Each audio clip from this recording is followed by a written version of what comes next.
everyone, and welcome to the show. This is episode number 105 of Pop Culturally Deprived, and today we're going to be talking about Say Anything on your Bitches Man podcast.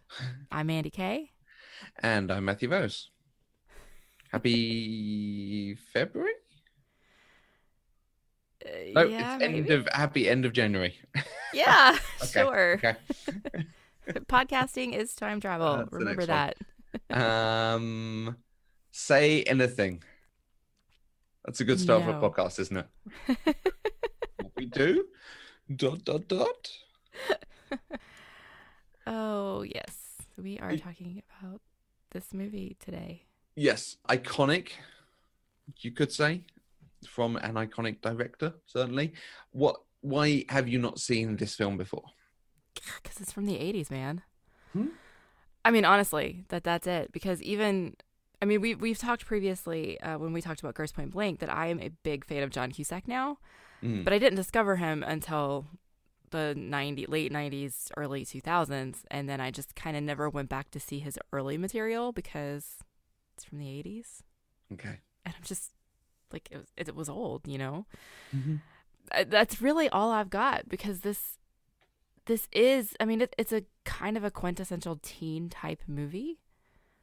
And so I'm surprised that I've never really heard anybody talk about it. I mean, obviously the boombox scene is iconic. Everybody knows that there's a movie where John Cusack holds the boombox over his head. That's all I knew about this movie, you know? Mm.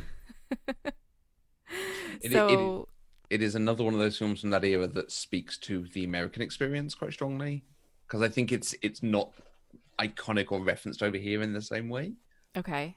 Or certainly wasn't when I was age appropriate for it. Mm-hmm. Yeah, well, this is one I don't remember hearing people talk about. It's just that one clip is what I've seen. I can't think. There's nothing else. Even watching it, there was nothing else that really came across as familiar, really. So the thing from it that stayed is a dude holding up a boombox. Yes. Okay. It's a place to Yes. start from. Why don't you tell us a bit about it? Say Anything is the directorial debut of Cameron Crowe. Released in 1989, it is a romantic comedy teen movie starring John Cusack, Ione Skye, and John Mahoney. While it wasn't a box office hit, barely making back its budget of $16 million, its impact on pop culture was significant and it garnered generally favorable reviews. Roger Ebert called it one of the best films of the year.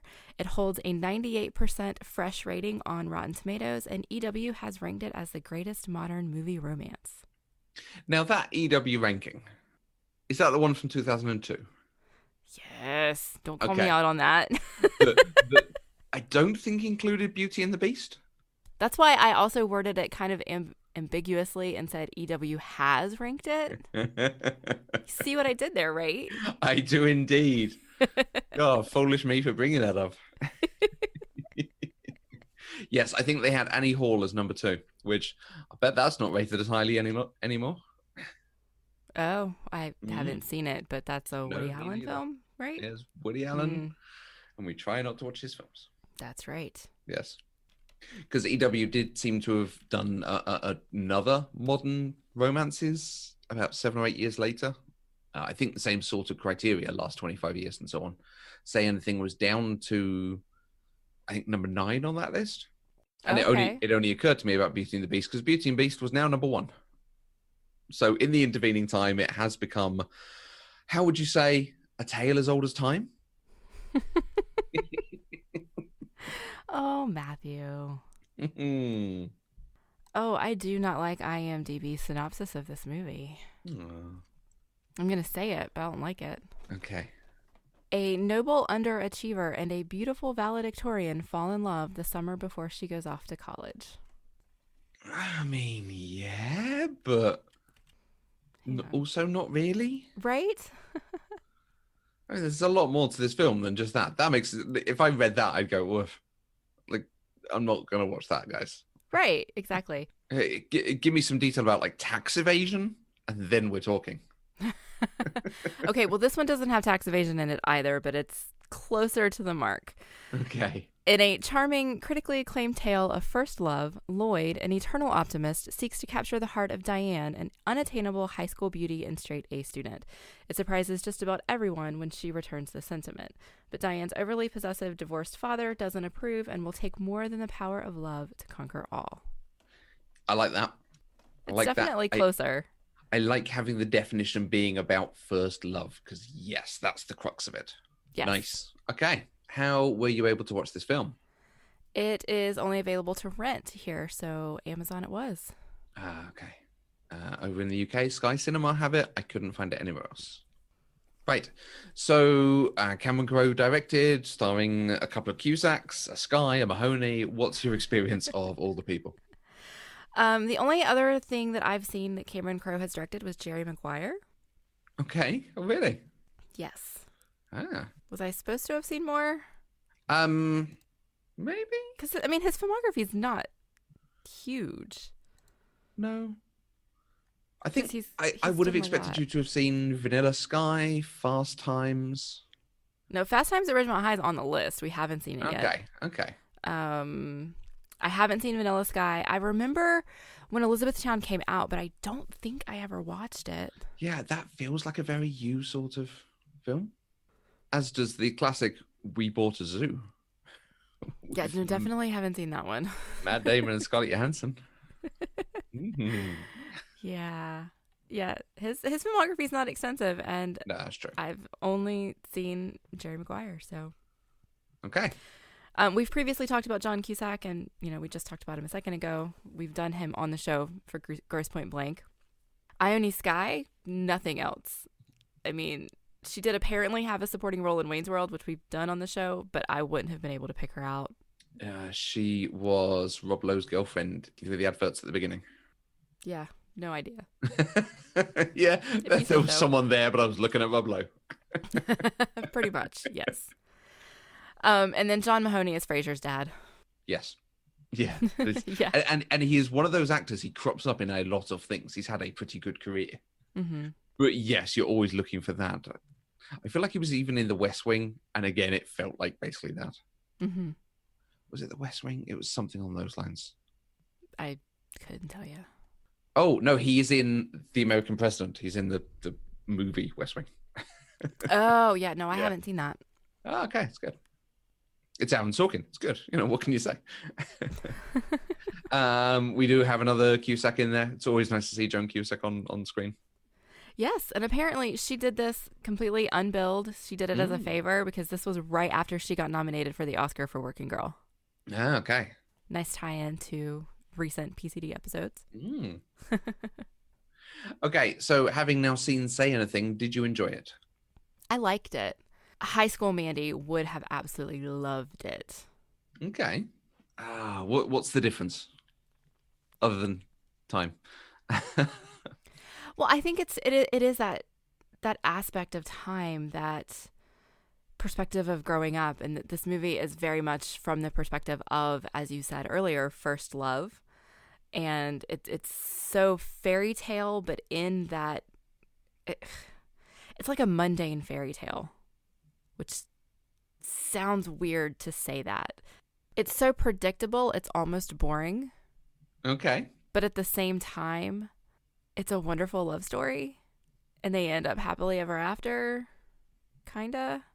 So I think that high school me would have fallen in love with the love story, the romance of it, and the way it's not over the top, it's not dramatic, it's just these two people are enjoying each other and they're having a wonderful time.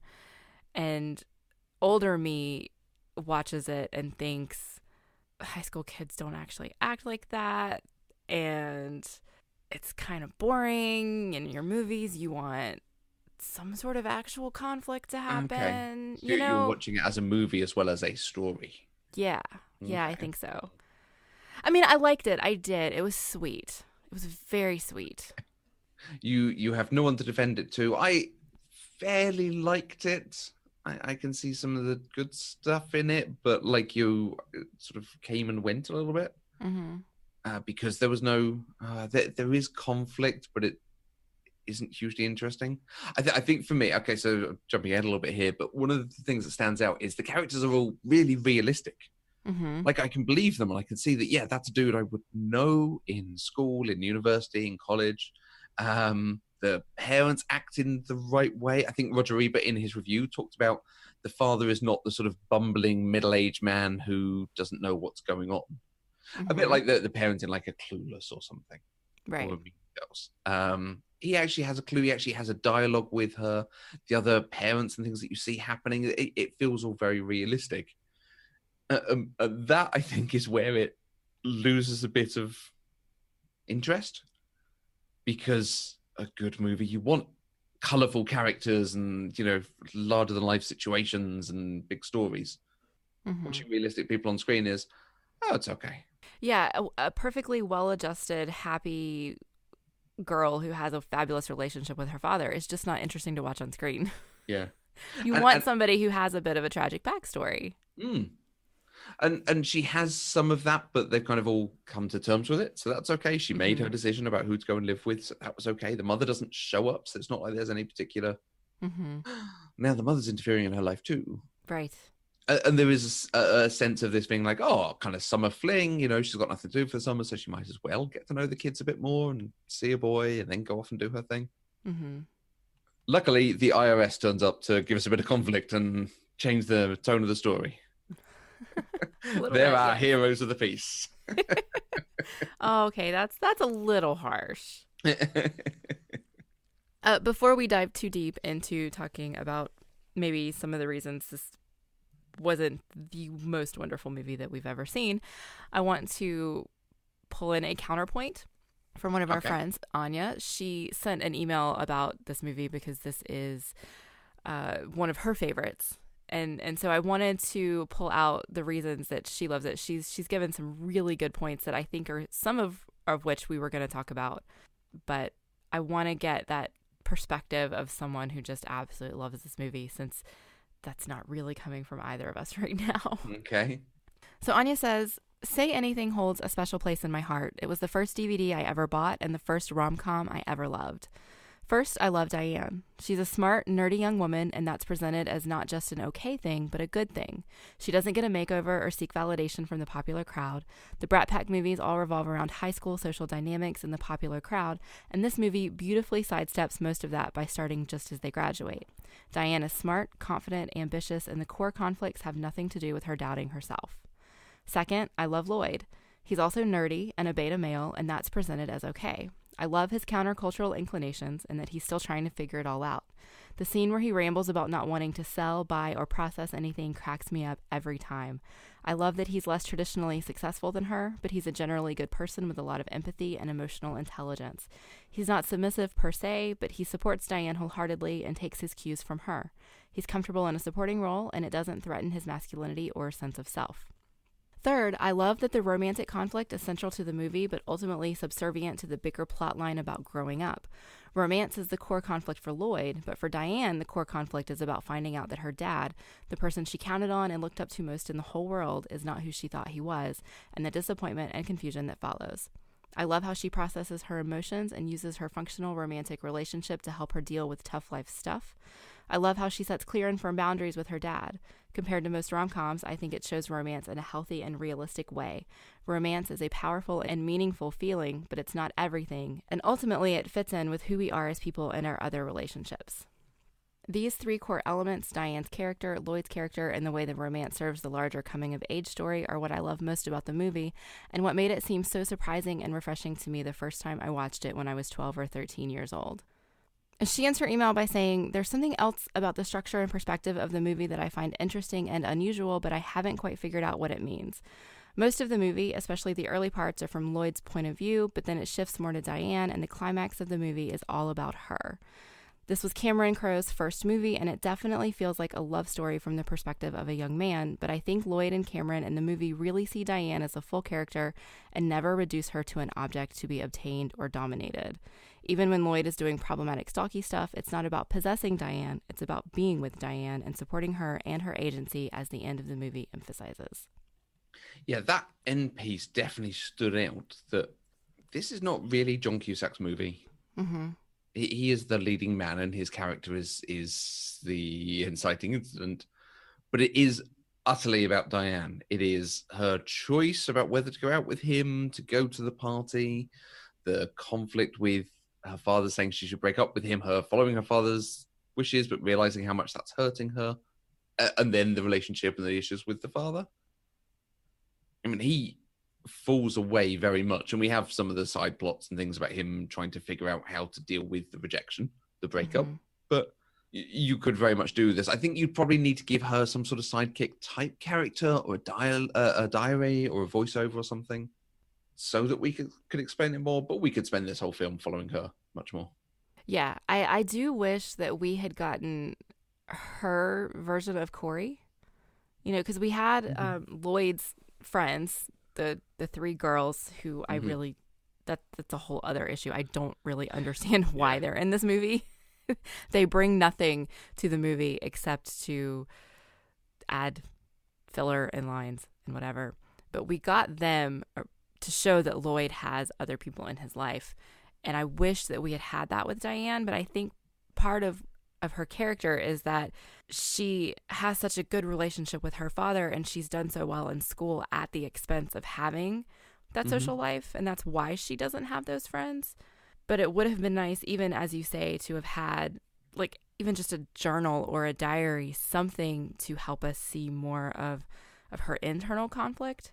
I think that would have been helpful, because Diane is the more interesting character, I think, because she's the one who's dealing with her father and her father's guilt. And, I think, what is it that she says when she finally confronts him? She says she's ashamed, and it would have been nice to get some of that internal conflict that she's feeling instead of just being told about it on the screen.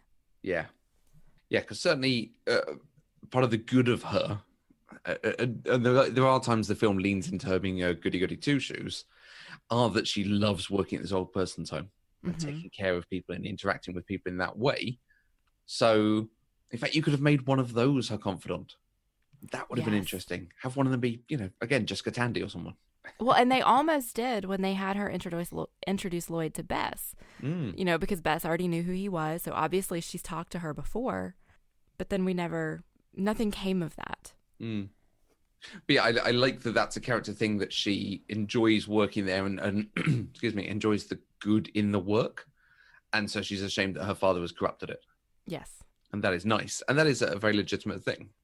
And the details, the letter, the email from Anya, it points out, it is really nice, the fact that she has worked really hard and hasn't cultivated friendships and been part of a clique in the way that you would normally see in a high school movie.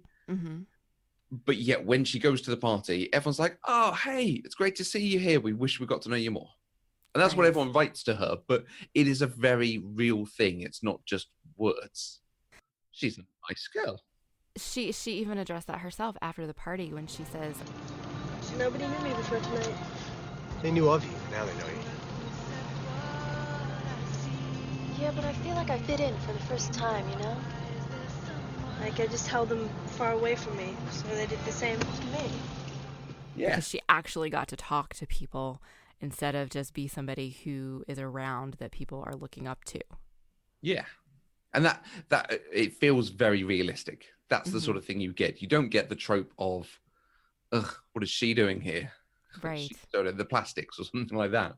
Or she only gets to go to the party once she's had a makeover. Yeah, absolutely. Yeah. But at the same time, those are the sorts of things that add a bit of color and interest to things, whether they're tropey or not. So one of the things I saw a few comments on about this is that Grosse Pointe Blank is a quasi-sequel to it. Did you feel any of that this character could go on to be Martin? That this could be the high school setup? I didn't see the connection while I was watching it. But thinking about that right now, I definitely see similarities between the characters. Just in attitude and even mannerisms, but of course that can just be attributed to the actor doing certain things, but definitely in attitude. And I mean, I guess it's not entirely unrealistic to think that somebody who's obsessed with kickboxing could go on to become an assassin. Right? I mean, I don't know. And as much as, yes, John Cusack has mannerisms that follow through that you see in all the characters, there's just something about the cadence and the delivery of the dialogue here. Mm-hmm. He is much faster than you often see him deliver, or in my head, his other roles. So the two roles, because as Martin Blank, he delivers the dialogue very fast.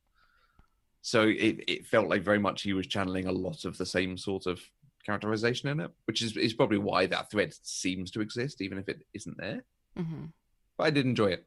And I did enjoy watching it again with that sort of, could this be? Yeah, this utterly could be. That'd be awesome.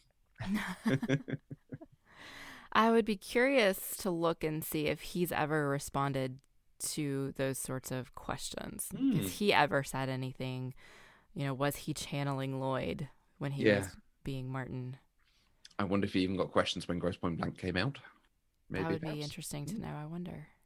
I do think that I really like how Anya pointed out that the bigger plot line is really about Diane and her core conflict with her dad. It's not, even though this movie is billed as a rom-com and ultimately it ends with the two of them getting together for their happily ever after, the actual conflict that Diane goes through is the one with her father.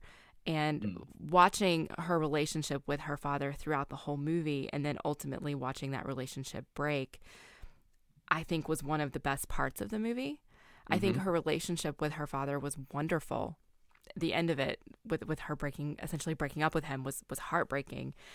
If you read my notes, I continually note her dad's a good dad. Oh, he's such a good dad. He's looking out for her and just all of these things. And I find it interesting because ordinarily in a teen movie, you don't get parents. And if you do, you get them because they've done something to break their children. They've caused some sort of neuroses or, tragedy that has broken the character. And throughout the story, we're fixing whatever that thing is that's broken. And we don't get that in this movie. And I like it to the point that it almost makes me wish he wasn't guilty. Okay. Because I want that relationship to remain intact. I want that relationship to also have a happily ever after. I did read somewhere somebody asked why the father had to be guilty for this movie. And the answer is, without the father being guilty, it's basically just Pretty in Pink. Yeah. It's exactly the same. It needed that difference. And John Mahoney has said he took the part because the character just utterly fascinated me. I've played killers, but I don't think I've ever played a character so remorselessly amoral like that. Just a little extreme. I feel like it is a little extreme, but at the same time, he had no remorse whatsoever because he had, on one hand, he had principles. He had a reason he was doing it, and that thing was more important than anything else. And so he was going to do whatever he had to do what he needed. It was to take care of her and to give her everything that she wanted and or needed. And so I feel like that's why he started doing it, but very clearly they live in a nice house and have nice things. So it's over and above giving her the opportunities. It's then, and now a life of comfort. Lovely. Yeah. I did think it was interesting, though, after she went to the IRS to try and defend her father, and the guy was like, well, he fits the profile. And she said, what's the profile? And he said, well, do you have a lot of art in your house? And things like that. And then the next thing we see is her walking through the house, through every room of the house. And on every wall, like almost every surface of every wall was covered in art.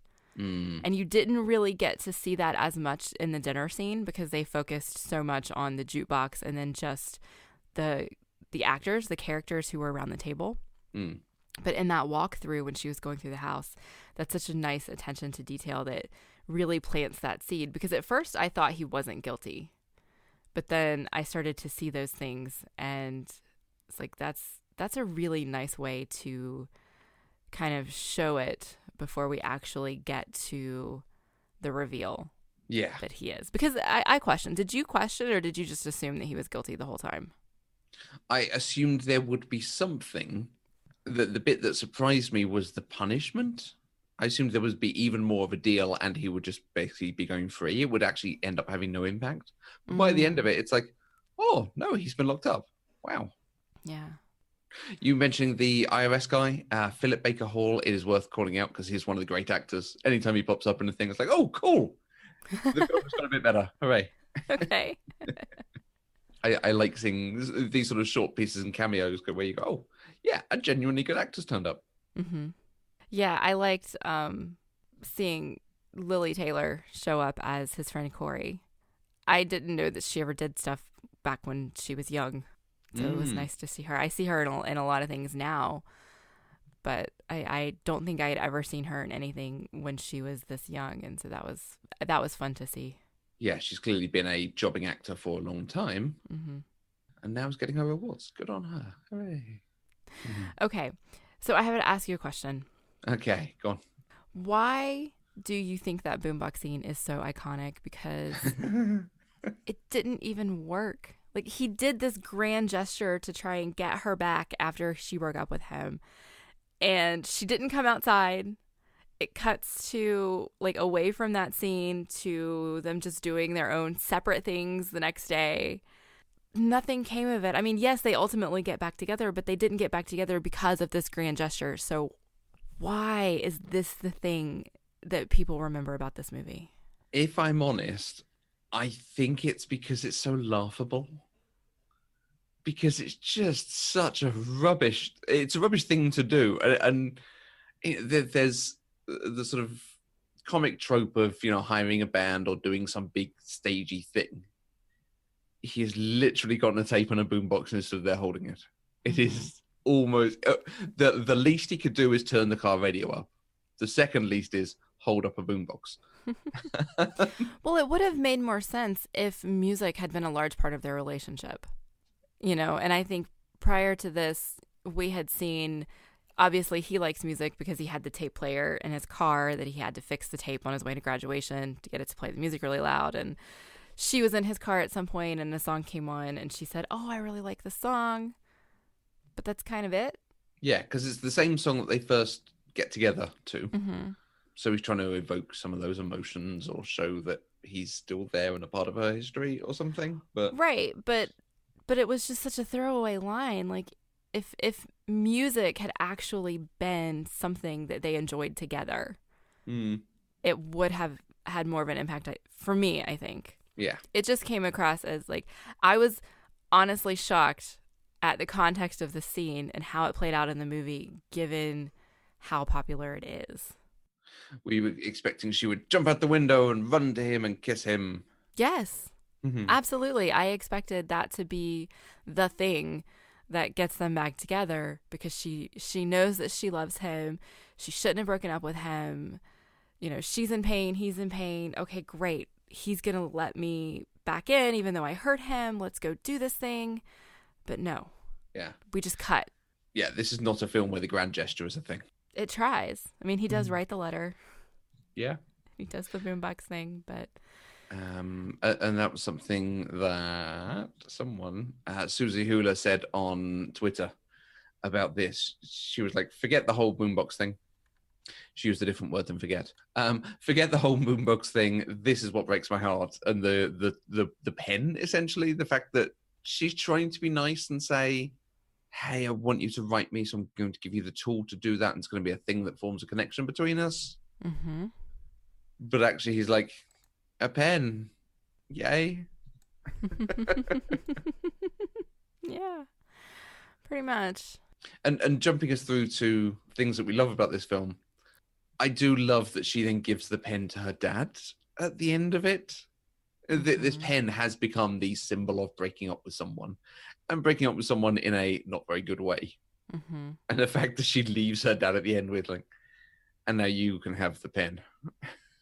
It's a bit kind of a dark version of, what is it, Bachelor and Giving the Rose. Yeah. Yeah. And it's like, it's so cold at that point. I really like it. Particularly because obviously he was the one counseling to do that, but it's an excellent moment. Mm-hmm. I think another interesting piece from that whole final scene with her father at the prison, before she comes out and Lloyd is giving him the letter and really kind of talking him up, and he's like, no, it gets better, and then he's like, wait, if it's the one that signed off, despite everything, I still love you, then it really gets better, and then they realize it's not, and then he says, well, it should make you feel better that there was a version that existed like that, and it's such a small thing, but listening to him have this conversation with her father tells you a lot about the relationship that he has with Diane.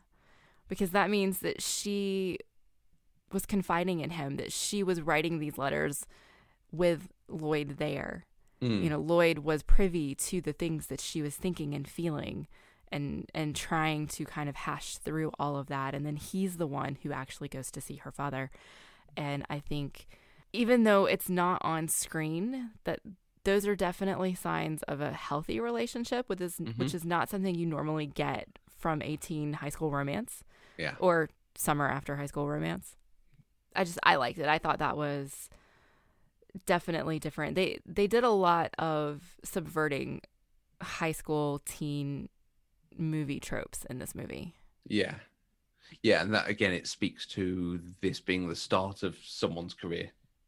He has grown up watching the John Hughes type films and some of the Brat Pax films, the 80s. And now he wants to do something a little different.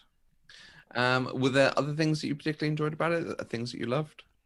Well, I'm with Anya, and I think that his speech about what he doesn't want to do. I don't know. I've thought about this quite a bit, sir, and I would have to say, considering what's waiting out there for me, I don't want to sell anything, buy anything, or process anything as a career. I don't want to sell anything bought or processed, or buy anything sold or processed, or process anything sold, bought, or processed, or repair anything sold, bought, or processed. As a career, I don't want to do that. So my father's in the Army. He wants me to join, but I can't work for that corporation. It's absolutely hilarious. I had actually seen that clip before. I didn't realize it was from this movie, and I don't know what context I had seen it in, but I had seen it before, and I don't know how he got through it with a straight face. I don't know how anybody at that dining room table got through that with a straight face. And then he also said, he had a line where he said something about how his dad, is in the Army and wants him to join the Army too. And he said, but I don't want to work for that corporation. And it was so deadpan, and it cracked me up that he was calling the Army a corporation. Do you get the sense that he's actually an Army brat moving around, or just that his dad's always been stationed somewhere, so he never moved but never actually saw his father?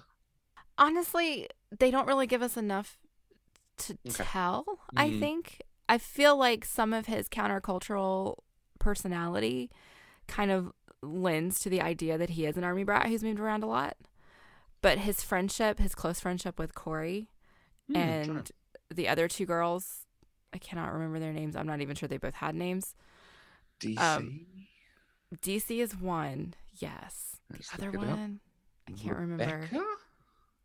Sure, I don't think they ever said that name in the movie. But having close friendships like that kind of makes you think he's been there for a while, especially since he's been there through the whole Joe thing with Corey. And so I don't know. Okay. We already talked about Lloyd trying to cheer up her dad and telling him about the other version of the letter. I loved that. And then there was just this one line that I thought was really, really funny that she had when she's finally telling her dad about when she slept with Lloyd, which I think is kind of weird.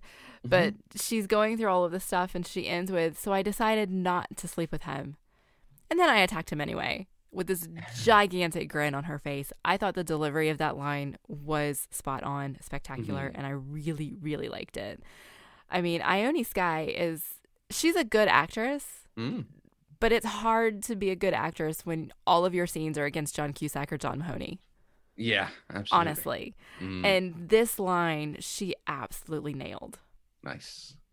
So I really liked it. What about you? One thing that I had forgotten is not only do we have John Mahoney, we have another Frasier actor. Because we have Bebe Neuwirth, who played Lilith, Frasier's wife, or Frasier's ex-wife. And I did attach to her in a couple of minutes going, I know her, and I'm not sure what from. Yeah. So that was cool. The thing that I particularly enjoyed and this is again, it's sort of working against the normal high school movie, is when he gets broken up with, where he's been dumped, and he has this moment of like, I need guy friends. I just need to hang out with guys. Surely they'll be able to help me. And he goes and sees these guys and gets just the worst advice. Mm-hmm. Just like, you should find a girl who looks like her and then break up with her. What does that even mean? And I think it's intentional that we just look at these guys going, yeah, they're idiots. And his friends call it out, like, don't be a guy, be a man. Mm-hmm. It's a much better place to be. But I do also quite enjoy Jeremy Piven when he turns up in things, because he commits to whatever he does. And he usually gets given these sort of terrible schmuck type characters. And he's given these bullshit lines in this, and he utterly commits to them when he just stands there and straight face delivers. Diane Court is a show pony. You need a stallion, my friend. Walk with us and you walk tall. Walk tall, my man. Now, a stallion is a male horse. Is a studding male horse. And I'm fairly sure that bit of dialogue is going to be intentional. Oh, that's funny. So those guys were John Cusack's real life friends. Like, he flew them out. I can see it, yeah. Yeah, he had them flown out to do this scene. The studio wouldn't do it, and he thought that this is what the movie needed. Yeah. And it just it worked. I like that he just kind of looked at them for a minute and then just like rolled his eyes and turned around and walked away. Yeah. I need to go back to the women. They talk sense. Yeah, it was good. Yeah. But for a film that, as a comedy, I didn't think was, it doesn't have too much comedy in it. That was very good.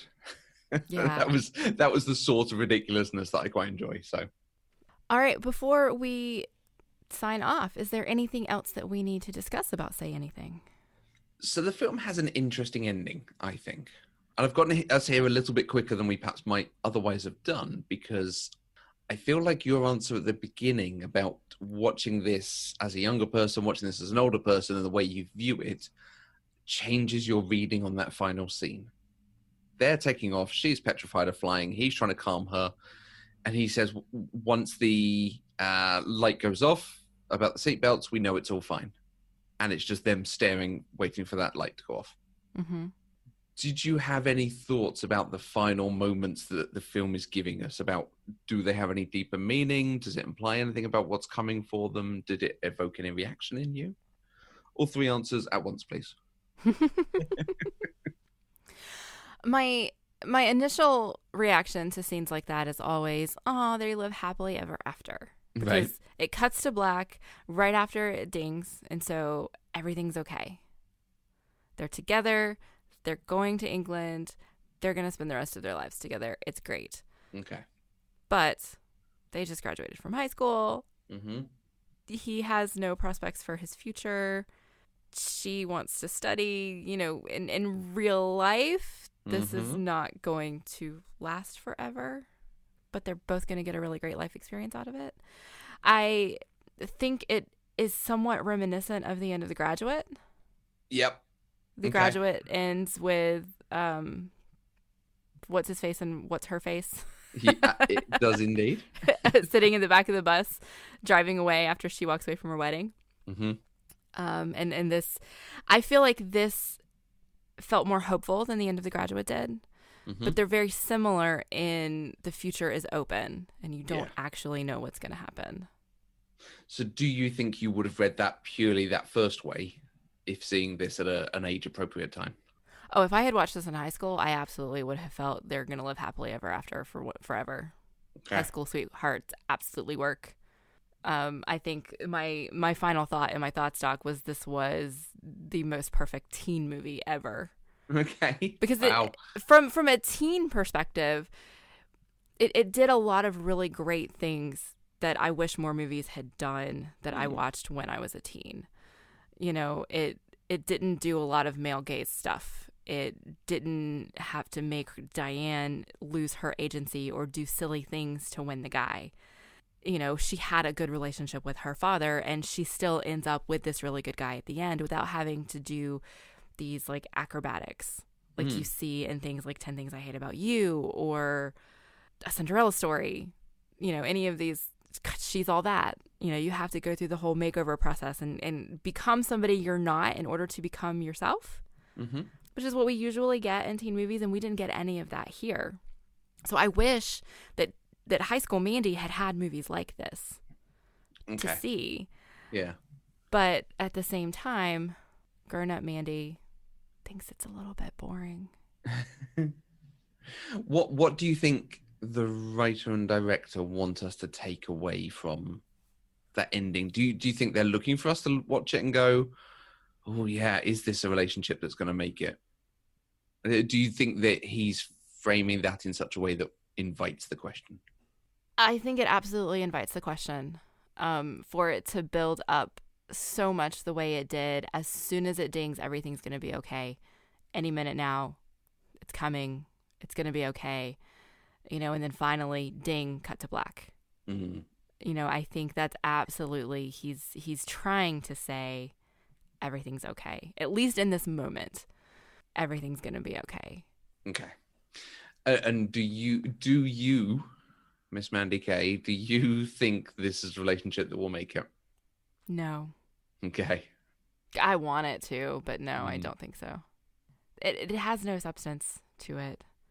He falls in love with her because of her eyes. He doesn't actually know her. She doesn't actually know him. I don't know.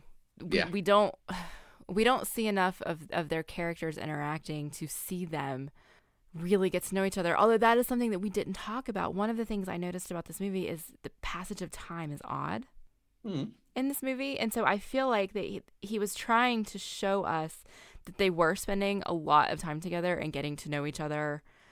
It just didn't really work. Because you get things like she introduces him to Bess at the old folks' home the first time that he goes. And then it cuts immediately to some unspecified amount of time later where he's got the blackboard set up, Lloyd presents Cocoon. So how long has he been coming with her to this old folks' home to show them movies? Okay. Because it's the first time that he's done that. It's obviously not the same day. Some unspecified amount of time has passed. And so I think that they're trying to use the passage of time to show us that their relationship is evolving and deepening. But we need more than just the passage of time. We need to see them have those emotional moments that apparently are happening off screen. Yeah. And I think if we had gotten some of them on screen, I would feel more invested and committed to the idea that this relationship could last. You make me wonder if that's intentional, that she really likes him because he draws her out of her shell somewhat and is interested in her interests. So going back to what you said at the very beginning about this being first love, yes, that's the sort of thing that goes, oh, he's so good, he's so great for me. And eventually when she gets to university, she's going to, I think, start going, I need a bit more. I need you to have your own thing, especially if they're living in a dorm room together or something. Right. But yeah, I wonder if that's why we don't get scenes of them on a date. Going to the movies, going to the mall, something like that. Yeah, I mean, because even their first date was the party, and they didn't spend any time together at the party. Yeah. All of the time they spent together was driving the drunk guy home for 3 hours, but we didn't get to see any of that. We got to see the beginning of that and the end of that. So we never got to see their relationship actually grow. Yeah. And he's such a nice guy, Daddy. He swept some glass out of the way for me. Like, why was he walking you over the glass in the first place? Walk around it. Right? That was an interesting character beat, too, because there was that they kept coming back to that. Well, I guess twice we saw that. Yeah. And then when she was talking to her friend, quote-unquote friend, at the party, she was talking about, oh, look, wherever he is, he's looking out for me. And he was across the room watching her. Yeah. And so they kept coming back to that beat, like he's protective of her. Yeah. But it wasn't really that convincing. Okay. Yeah, I wondered how that landed for you now, and if that was the thing that impacted your view of it. How did you come out of it? Yeah, I had exactly the same reaction. That, it's so similar to The Graduate, you can't help but think that. But it is strange that final shot is held for so long for them waiting for the seatbelt sign to go off. Mm-hmm. It plants seeds of doubt. Yeah, I feel like it's the director wanting us to go, they're just waiting for the next thing to happen and to get them there and so on. And now some of the conflict has passed. Oh, what have they got together? We're not so sure. Right. So it's well done. It's interesting. It sort of adds another little flick at the end of the film, a little twist. Mm-hmm. I wanted to make one recommendation. Okay. Of a film that I actually watched this year, which came out this year, so I wouldn't have watched it before this year, that I particularly enjoyed and is a particularly good teen film. And when I read the blurb, I went, nope, not seen that. It sounds terrible. But then I started hearing people talk about it being very good. A film called Blockers. A 2018 American sex comedy. Directed by Kay Cannon, who wrote the Pitch Perfect trilogy.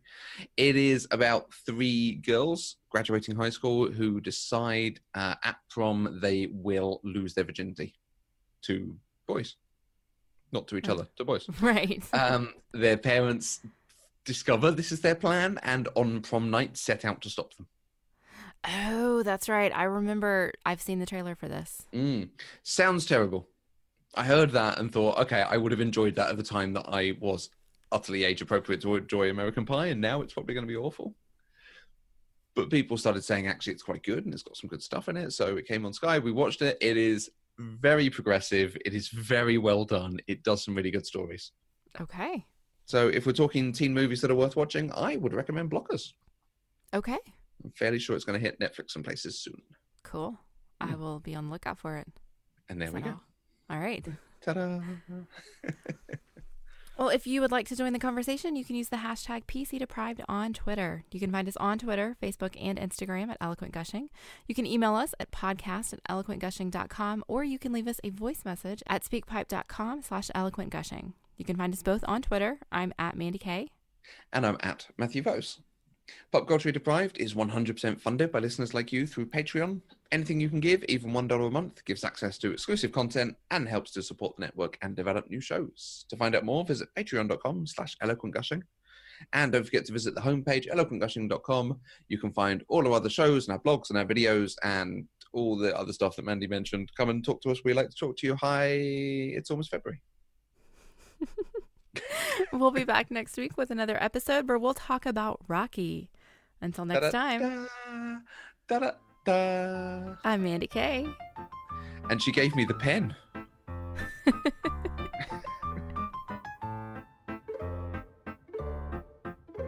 Pop Culturally Deprived is an Eloquent Gushing production. For more information, please visit eloquentgushing.com.